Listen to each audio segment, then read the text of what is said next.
அதாவது ஹாரர் வரும் வரும் வரும் வரும்னு நம்ம ஒரு பக்கம் வெயிட் பண்ணிக்கிட்டு இருப்போம். அப்போ உங்க ஹிப்பு சும்மா பழங்கி தலை மாதிரி இருந்துச்சுங்க.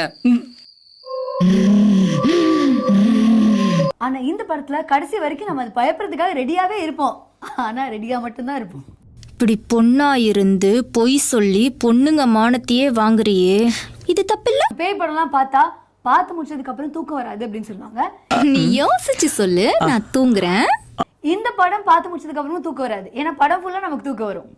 இந்த பொசிஷன்ல தூங்குனா தூக்கம் வராது மேடம். விருந்தாளி யாரு வந்தாலும் 1க்கு 10 சமைக்கிறது என்னோட பழக்கம். பேய் தான் அந்த கெஸ்ட்டுங்களுக்கு எல்லாத்துக்கும் சமைச்சு போடுறதுல இருந்து வேற வீடு பெருக்கிறதுல இருந்து இந்த மாதிரி மல்டி டாஸ்கிங் வேலைகள்லாம் பேய் தான் பாக்குது. நல்ல விருந்தோம்பல். ஹலோ மேடம், என்ன பண்றீங்க? உங்களுக்கு தான் உடம்பு சரியில்லை, கொடுங்க நான். ஐயோ இருக்கட்டுங்க. ஆனா அதுக்கு ரிட்டர்ன் அவங்க இவங்களும் வந்து நிறைய காம்ப்ளிமெண்ட்ஸ் கொடுக்குறாங்க. அது வந்து பாக்குறதுக்கு ரொம்ப ரசிக்கிற மாதிரி இருந்துச்சு.